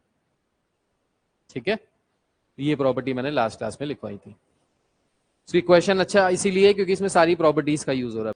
कि कोऑर्डिनेट ज्योमेट्री पढ़ा है बचपन में, एक्स एक्सिस होता है, नेगेटिव एक्स एक्सिस होता है, वाई एक्सिस होता है। किसी भी पॉइंट को अगर हमको ड्रॉ करना होता है ग्राफ पे, तो हमको उसके दो कोऑर्डिनेट्स पता होने चाहिए, x coordinate and y coordinate. तो उसकी हेल्प से हम इसको ग्राफ पे प्लॉट कर देते हैं। ठीक है, सिमिलरली हम लोग जो कॉम्प्लेक्स नंबर्स होते हैं उनको भी ग्राफ पे रिप्रेजेंट कर सकते हैं, graphical representation of complex numbers कैसे कर सकते हैं? सो ये जो एक्स एक्सिस होती है, ये एक्स एक्सिस रियल नंबर को, रियल पार्ट को, आपको पता है कॉम्प्लेक्स नंबर जो होता है ये दो पार्ट से मिलकर बनता है, x प्लस आई वाई के फॉर्म में है। तो यहाँ पे ये वाला जो पार्ट है ये रियल पार्ट है, और ये वाला जो पार्ट है ये इमेजिनरी पार्ट है। राइट, सो हम लोग क्या करते हैं कि जो रियल पार्ट होता है उसको x एक्सिस पे रिप्रेजेंट करते हैं, और जो इमेजिनरी पार्ट होता है उसको y एक्सिस पे रिप्रेजेंट करते हैं। ठीक, सो लेट्स से अगर हमारे पास एक पॉइंट है, एक नंबर है, complex number which is z is equals to x plus i y. ठीक है, सो लेट्स से ये वाला जो कोऑर्डिनेट है ये x के बराबर है, ये वाला जो कोऑर्डिनेट है ये y के बराबर है।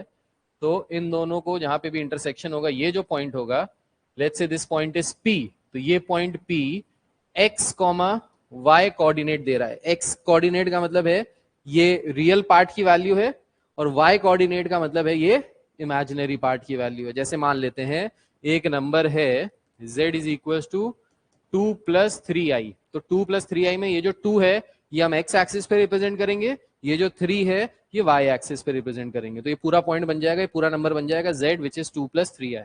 ठीक है, अच्छा अब ये पॉइंट P किसको रिप्रेजेंट कर रहा है? बेसिकली z को, x प्लस आई वाई के फॉर्म में। अगर हम इस पॉइंट P को इस पॉइंट O से मिला दें, तो ये जो डिस्टेंस आ रहा है OP, इसके बारे में मैंने परसों बताया था OP के बारे में। ठीक, ये जो डिस्टेंस आ रहा है OP, distance from the origin to this particular point, ये किसके बराबर है? ये बराबर है मॉड्यूलस z के। किसके बराबर है? मॉड्यूलस z के। ठीक है, सो ये जो मॉड्यूलस z है, जिसको हम लोग क्या कहते हैं? मॉड्यूलस ही कहते हैं। ठीक है, मॉड्यूलस z जो है ये किसके बराबर होता है? ये बराबर होता है under root of x square plus y square. ठीक, तो ये जो OP है, ये जो डिस्टेंस OP है, ये मॉड्यूलस z के द्वारा दिया जाता है, और मॉड्यूलस z की वैल्यू होती है under root of x square plus y square. ठीक है, अच्छा उसके बाद लेट्स से ये जो OP, ये जो z है, ये जो OP है, ये थीटा एंगल बना रहा है विद पॉजिटिव एक्स एक्सिस। ये पॉजिटिव एक्स एक्सिस से अगर थीटा एंगल फॉर्म कर रहा है, तो ये जो थीटा एंगल है इसको हम लोग कहते हैं यहाँ पे आर्ग्यूमेंट। क्या कहते हैं? आर्ग्यूमेंट, जो तुम लोग बहुत करते हो। ठीक, तो ये जो थीटा है इसको क्या कहते हैं? आर्ग्यूमेंट। एक और नाम भी है इसका, एम्पलीट्यूड। एम्पलीट्यूड, सो ये जो थीटा है दिस इज आर्ग्यूमेंट या एम्पलीट्यूड। बहुत बार होता है, क्वेश्चंस पूछे जाते हैं आपसे जिसमें वो कहता है कि फाइंड द आर्ग्यूमेंट और फाइंड द एम्पलीट्यूड। मतलब उस केस में आपको क्या फाइंड करना होगा? ये एंगल थीटा। ठीक है, सो बेसिकली हम ये बता रहे हैं यहाँ पे कि किसी भी रियल नंबर को हम लोग ग्राफ के ऊपर रिप्रेजेंट कर सकते हैं। ये जो ग्राफ होता है, इस ग्राफ का नाम होता है आर्गेंट प्लेन। क्या नाम होता है? Argand plane. ठीक है, आर्गेंट प्लेन का मतलब क्या हो गया? ये एक ऐसा प्लेन है, 2 डायमेंशनल प्लेन, जिसमें एक्स एक्सिस है, वाई एक्सिस है, जिसमें हम अपने कॉम्प्लेक्स नंबर को रिप्रेजेंट कर रहे हैं। ठीक है, कोई दिक्कत तो नहीं?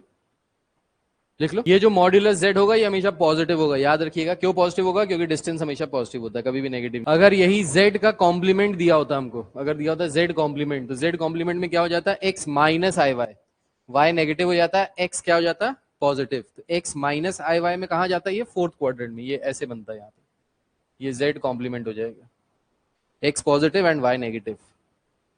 पढ़ा था ना, first quadrant, second quadrant, fourth quadrant, बचपन में पढ़ा था, first quadrant, second quadrant, third quadrant, fourth quadrant. First quadrant में x y दोनों के दोनों क्या होते हैं, पॉजिटिव। सेकंड में क्या होता है, x positive y negative. Third में x भी नेगेटिव y भी नेगेटिव। फोर्थ में x पॉजिटिव y नेगेटिव, हाँ y positive x negative, correct, y positive x negative. इसके बाद बताते हैं आपको polar form representation. Polar form representation, अब ये पोलर फॉर्म रिप्रेजेंटेशन क्या होता है? सो पोलर फॉर्म रिप्रेजेंटेशन का मतलब बेसिकली है, अगर z एक कॉम्प्लेक्स नंबर है which is in the form of x plus i y, इसको अगर हम लोग आर्गेंट प्लेन में रिप्रेजेंट करते हैं,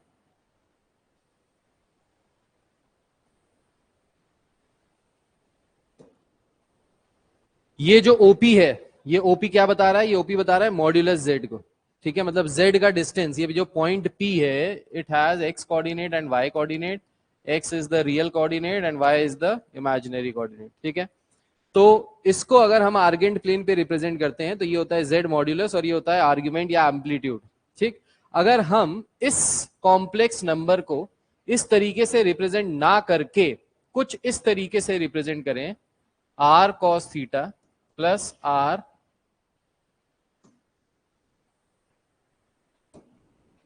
cos theta plus r sin theta i, अगर इस फॉर्म में रिप्रेजेंट करें, where r is the modulus z, r is equal to modulus z and theta यहां पे क्या है, थीटा इज द आर्ग्यूमेंट या फिर बोले एम्पलीट्यूड। तो इस तरीके से जो हम लोगों ने नंबर को, इस नंबर को इस तरीके से अगर हम लोग रिप्रेजेंट करते हैं तो इसको कहते हैं पोलर फॉर्म रिप्रेजेंटेशन। तो दोनों नंबर सेम ही है, ये नंबर भी एक कॉम्प्लेक्स नंबर है, ये नंबर भी एक कॉम्प्लेक्स नंबर है, बस कॉम्प्लेक्स नंबर को शो करने के, दिखाने के दो अलग अलग तरीके। ये जनरल तरीका हो गया एक्स प्लस आई वाई का फॉर्म, और ये जो हो गया इसको कहते हैं पोलर रिप्रेजेंटेशन।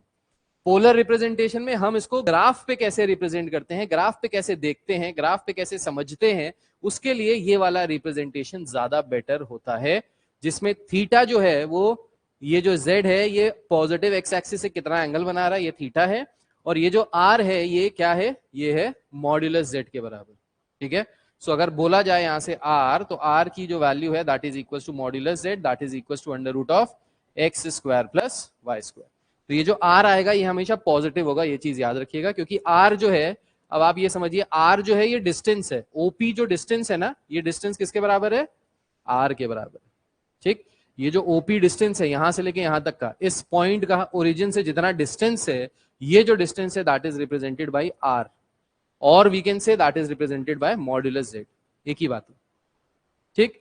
अभी हमको क्वेश्चंस कैसे मिलेंगे, तो अभी हमको क्वेश्चंस मिलेंगे जिसमें हमको नॉर्मल जनरल फॉर्म में दिया होगा, उसको पोलर फॉर्म में कन्वर्ट करना होगा, या पोलर फॉर्म में दिया होगा जनरल फॉर्म में कन्वर्ट करना होगा, स्टैंडर्ड फॉर्म में, हाँ बस ये करना होगा, ठीक है। तो इसको लिख लो, फिर मैं अभी इसके बारे में बताता हूं। ये जो थीटा आता है ना, ये जो थीटा है ये याद रखिएगा माइनस पाई से पाई के बीच में ही लाई करेगा। ये जो थीटा है ये माइनस पाई से पाई के बीच में लाई करेगा, माइनस पाई से पाई के बीच में लाई करेगा, मतलब है कि ये जो थीटा की वैल्यू होगी वो माइनस 180 से प्लस 180 के बीच में होगी, इससे ज्यादा नहीं होगी, ठीक। माइनस 180 से प्लस 180 के बीच में होगी। अब ये साइंस वाले बच्चे को ज्यादा अच्छे से समझ में आएगा जल्दी, और कॉमर्स वालों को लेट आएगा। कोई साइंस वाला है यहाँ पे, तुम ही हो, ठीक। अब समझो, रेजोल्यूशन ऑफ फोर्सेस के बारे में पढ़ा है, रेजोल्यूशन ऑफ फोर्सेस के बारे में, वेक्टर फोर्सेस। सो बेसिकली समझिए, अगर ये ओपी की जो वैल्यू है वो r के बराबर है, ठीक है,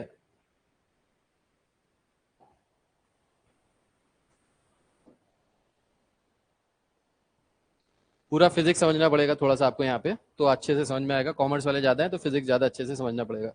फिजिक्स में होता क्या है, मान लीजिए एक ये ऑब्जेक्ट है, इस ऑब्जेक्ट पे हमने यहां से फोर्स लगाया, अगर यहां से फोर्स लगाया तो ये किस तरफ मूव करेगा, राइट साइड, यस, ये इस तरफ मूव करेगा, करेक्ट। यहां पे अगर फोर्स लगाया तो किधर मूव करेगा, ऊपर की तरफ मूव करेगा। ठीक, अगर साइड में फोर्स लगाया ऐसे टेढ़ा तो कहां मूव करेगा, तो कुछ ऐसा मूव करेगा। मतलब कुछ portion of this force, some portion of this force will make this object move in x direction, some portion of this force will make this object move in y direction. मतलब इसी force का कुछ part इसको आगे right side की तरफ move कराएगा और इसी फोर्स का कुछ पार्ट इसको ऊपर की तरफ मूव कराएगा। ये चीज मानते हो कि नहीं मानते हो, मानते हो, ठीक, अच्छा। तो अब ये देखिए, अगर मान लीजिए ये आपका लेट्स से आपकी एक फोर्स है, ये इस फोर्स को हम लोग ऐसे रिप्रेजेंट कर रहे हैं। ठीक, लेट्स से एक ऑब्जेक्ट को यहां पे रखा था, यहां से हमने धकेलना शुरू किया और ढकेल के यहां तक लिया। ठीक, अब जब यहां तक लिया है तो इसका मतलब है कि उसने एक्स एक्सिस के अलोंग भी कुछ डिस्टेंस ट्रेवल किया है और वाई एक्सिस के अलोंग भी कुछ डिस्टेंस ट्रेवल किया है। ठीक है, लेट्स से ये ओ है, ये पी है, जो हमारा ओपी था वो भी किसके बराबर था, आर के बराबर था, हम लोग यही तो बोल रहे थे। ठीक, और ये जो ओपी है ये एक्स एक्सिस से कितना एंगल बना रहा है, थीटा एंगल बना रहा है। ठीक, अब समझिएगा, सो लेट्स से अगर ये एक फोर्स है तो इस फोर्स का कुछ पार्ट एक्स एक्सिस के अलोंग मूवमेंट करा रहा है और इसी फोर्स का कुछ पार्ट वाई एक्सिस के अलोंग मूवमेंट करा रहा है। ठीक है, अब अगर हम इस फोर्स का वो वाला पार्ट निकालना चाहें जो एक्स एक्सिस के अलोंग मूवमेंट करा रहा है एंड इस फोर्स का वो वाला पार्ट निकालना चाहें जो वाई एक्सिस के अलोंग मूवमेंट निकालना है, तो हमको क्या करना पड़ेगा, इस फोर्स को रिजॉल्व करना पड़ेगा along both the axis, x axis and y axis. तो हमको क्या करना पड़ेगा, इस फोर्स को रिजॉल्व करना पड़ेगा। रिजॉल्व मतलब उसको ब्रेक करना पड़ेगा, एक्स वाले को अलग, वाई वाले को अलग। भाई ये फोर्स किस चीज से बना है, ये दो चीजों से बना है, ऐसे वाला फोर्स और ऊपर वाला फोर्स, ये दोनों का काम कर रहा है ना, ये आगे भी मूव करा रहा है, ये ऊपर भी मूव करा रहा है। दैट मींस इसके अंदर दो फीचर्स हैं, दो फैक्टर्स हैं जो इसको आगे भी मूव करा रहा है और ऊपर भी मूव करा रहा है। ठीक है, अब इसको अगर हमको रिजॉल्व करना है तो हम लोग ये याद रखिएगा, साइंस वाले स्पेशली, अगर हम किसी भी फोर्स को रिजॉल्व करते हैं towards the angle, towards the angle, तो हम लोग यूज करते हैं कॉस थीटा, एंड अगर हम लोग इसको रिजॉल्व करते हैं अवे फ्रॉम द एंगल तो हम लोग इसको पढ़ते हैं साइन थीटा। सो इस r का component along the x axis, तो अगर r का component along the x axis निकालेंगे तो हम लोग क्या कर रहे हैं, हम लोग इस r को मूव कर रहे हैं टुवर्ड्स द एंगल। यस, सो ये वाला जो पार्ट होगा यहां से लेके यहां तक का जो ये पार्ट होगा इसको हम लोग कहेंगे r cos थीटा। ये चीज क्लियर है, ठीक, and away from the angle. अब इस वाले पार्ट का अगर हम y एक्सिस के अलोंग निकालें तो इसको अगर हम y एक्सिस के अलोंग करेंगे तो अवे फ्रॉम द एंगल जा रहे हैं, एंगल से दूर जा रहे हैं, राइट। सो ये वाला जो पार्ट होगा यहां से लेके यहां तक का, इसको हम लोग क्या कहेंगे, r sin थीटा। इसमें किसी को कोई डाउट या कोई शंका तो नहीं है, ये क्लियर है, ठीक। तो r को जब हमने रिजॉल्व किया अलोंग x एक्सिस और y एक्सिस, तो x एक्सिस के अलोंग ये आ गया r cos थीटा और y एक्सिस के अलोंग आ गया r sin थीटा। अब समझिए, ये जो हमारा पॉइंट था, ये यहां से यहां तक की जो वैल्यू थी ये किसके बराबर थी, ये x कोऑर्डिनेट के बराबर थी, बोलो हाँ या ना, यहाँ पे x कोऑर्डिनेट ही तो होगा। सो यहां से यहां तक का डिस्टेंस किसके बराबर है, x के बराबर है। लेकिन अगर इस x को हम लोग r के टर्म्स में निकालें तो ये किसके बराबर होगा, r cos थीटा। सिमिलरली ये जो पॉइंट होगा यहां से यहां तक, ये पॉइंट का कोऑर्डिनेट क्या होगा, y, तभी तो ये y आ रहा है। इसको अगर हम यहां से यहां तक का डिस्टेंस अगर हम देखें तो यहां से यहां तक का जो डिस्टेंस है वो क्या आएगा, r sin theta. So basically ये जो x है हमारा, ये जो x है ये क्या रिप्रेजेंट कर रहा है, r cos थीटा, और ये जो y है ये क्या रिप्रेजेंट कर रहा है, r sin थीटा। तो इस कॉन्सेप्ट का यूज करके हमने इस स्टैंडर्ड फॉर्म को इस स्टैंडर्ड फॉर्म में, पोलर फॉर्म में कन्वर्ट कर लिया। कैसे, x की जो वैल्यू हो गई वो बराबर हो गई r cos थीटा और y की जो वैल्यू हो गई वो बराबर हो गई r sin थीटा। तो इस स्टैंडर्ड फॉर्म से ये स्टैंडर्ड फॉर्म ऐसे आया है रिजॉल्व करके। ठीक, समझ में आया तो बहुत अच्छी बात है, नहीं समझ में आया तो रट लेना है, x जो है वो r cos थीटा है, y जो है वो r sin थीटा है। ठीक है, दोनों ही, दोनों अवे नहीं आ रहे। देखो ये एंगल यहां पे है, इसको हम लोग इधर की तरफ बेंड करेंगे तो टुवर्ड्स द एंगल बेंड हुआ, टुवर्ड्स द एंगल के केस में क्या होगा, cos थीटा। इसको हम लोग y एक्सिस के अलोंग लेके जाएंगे तो अवे फ्रॉम द एंगल हो रहा है ना, एंगल तो इधर है, उल्टा जा रहा है, हाँ एंगल से मतलब है, तो अवे फ्रॉम द एंगल जा रहे हैं तो क्या हो जाएगा यहाँ पे, साइन नहीं है। मैंने आपको बताया कि जो आपका थीटा होता है वो माइनस पाई से पाई के बीच में लाई करता है, -180 से 180 के बीच में। ठीक है, अब समझिएगा, ये 0 होता है, ये पाई होता है। तो जब हम लोग एंटी क्लॉकवाइज डायरेक्शन में चलते हैं तो ये हमने कितना चला, ये हो गया 0 से π/2 और π/2 से आगे आ गए पाई पे। ये ट्रिग्नोमेट्री में पढ़ा दिया तुम लोगों को, ठीक है। और अगर यही हम उल्टा चलेंगे, क्लॉकवाइज चलेंगे, तो ये क्या हो जाएगा, माइनस का π/2 और इसके आगे यहां तक आ जाएंगे तो क्या आ जाएगा, माइनस का पाई। सो कहने का मतलब ये है कि जब हम लोग ये जो थीटा की जो वैल्यू ले रहे हैं, वो वैल्यू या तो एंटी क्लॉकवाइज डायरेक्शन में ऐसे लेंगे 0 से पाए, या फिर क्लॉकवाइज डायरेक्शन में ऐसे लेंगे 0 से -π। इन दोनों को जब कंबाइन करेंगे तो हमको जो थीटा की वैल्यू मिलेगी वो कहां से कहां तक मिलेगी, -180 से 180। ठीक है, इसका मतलब यह है कि जरूरी नहीं है कि हमारा हमेशा हर बार आर फर्स्ट क्वाड्रेंट में ही बने। आर फर्स्ट क्वाड्रेंट में हमारा जो जेड है वो फर्स्ट क्वाड्रेंट में कब बनेगा, जब हमारा एक्स भी पॉजिटिव है और वाई भी पॉजिटिव है, तो ये फर्स्ट क्वाड्रेंट में आएगा। ठीक, सेकंड क्वाड्रेंट में कब आएगा, जब हमारा एक्स नेगेटिव है और वाई पॉजिटिव है। भाई ये नेगेटिव एक्स एक्सिस, ये पॉजिटिव वाई एक्सिस। ठीक है, इसके बाद थर्ड क्वाड्रेंट में कब जाएगा, सॉरी फोर्थ क्वाड्रेंट में कब जाएगा, एक्स पॉजिटिव है वाई नेगेटिव है। थर्ड क्वाड्रेंट में कब जाएगा, एक्स भी नेगेटिव है वाई भी नेगेटिव है। ये बना लीजिए, अगर ये वाला ट्राइंगल लिया जाए OP, लेट्स से ले लेते हैं इसको C, OPC, अगर ये वाला ट्राइंगल लिया जाए OPC, इसमें ये वाला एंगल थीटा है। अगर यहां से tan थीटा निकालें तो tan थीटा किसके बराबर होता है, परपेंडिकुलर अपॉन बेस। परपेंडिकुलर कितना है, y के बराबर, ठीक, और बेस कितना है, x के बराबर। ठीक, तो यहां से जो tan थीटा आएगा that will be equal to y upon x. y upon x का मतलब है imaginary part upon real part. ठीक है, तो ये जो tan थीटा है यहां से हमको ऐसे पता चल जाएगा, y अपॉन एक्स। नेगेटिव भी होंगे तो भी हम उसको पॉजिटिव ही लेंगे। सो हमको दिया है √3 + i, ये हमको एक कॉम्प्लेक्स नंबर दिया है, कह रहा है इसका मॉड निकालो और आर्ग्यूमेंट निकालो। Find the modulus and argument of the following complex numbers. Modulus और आर्ग्यूमेंट निकालना है। अब देखो मॉड्यूलस कैसे निकालेंगे और आर्ग्यूमेंट कैसे निकालेंगे। तो मॉड्यूलस निकालना तो लास्ट क्लास में भी आपको बताया था। मॉड्यूलस में क्या होता है, √ रियल पार्ट का स्क्वायर प्लस इमेजिनरी पार्ट का स्क्वायर। तो √3 का स्क्वायर करेंगे तो 3 आएगा, 1 का स्क्वायर करेंगे तो 1 ही आएगा। ये किसके बराबर आ जाएगा, 2 के बराबर आ जाएगा। सो मॉड्यूलस आ गया किसके बराबर, 2 के बराबर। ठीक, आर्ग्यूमेंट निकालने के लिए बोल रहा है, तो आर्ग्यूमेंट निकालने के लिए आपको क्या निकालना पड़ेगा, बेसिकली थीटा की value. Theta is the argument और द एम्पलीट्यूड। सो अभी हमको, मैंने अभी आपको बताया tan थीटा किसके बराबर होता है, mod of y upon x, यानी imaginary part upon real part. ठीक है, सो tan थीटा किसके बराबर आ जाएगा, y की वैल्यू कितनी है 1, x की वैल्यू कितनी है √3। अब 1/√3 tan की वैल्यू किस पे होती है 30, राइट। सो यहां से हम लोग लिख सकते हैं tan theta is equal to tan π/6। तो थीटा की वैल्यू कितनी आ गई, π/6।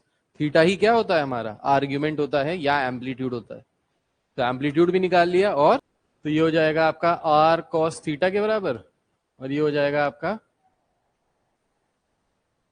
r sin थीटा के बराबर। तो यहां से आ जाएगा r² की वैल्यू √3 का स्क्वायर, ये हो जाएगा 1, तो ये हो जाएगा r इज इक्वल टू 2 आ जाएगा। So r is equal to 2 आ जाएगा, तो हो जाएगा r cos, that is 2 cos π/6 plus i sin π/6। ये आ जाएगा इसका 2 cos π/6 plus i sin π/6 minus √3i। इसका मॉड्यूलस निकालना है और एम्पलीट्यूड निकालना है। एम्पलीट्यूड मतलब थीटा। मॉड्यूलस बताइए और थीटा बताइए।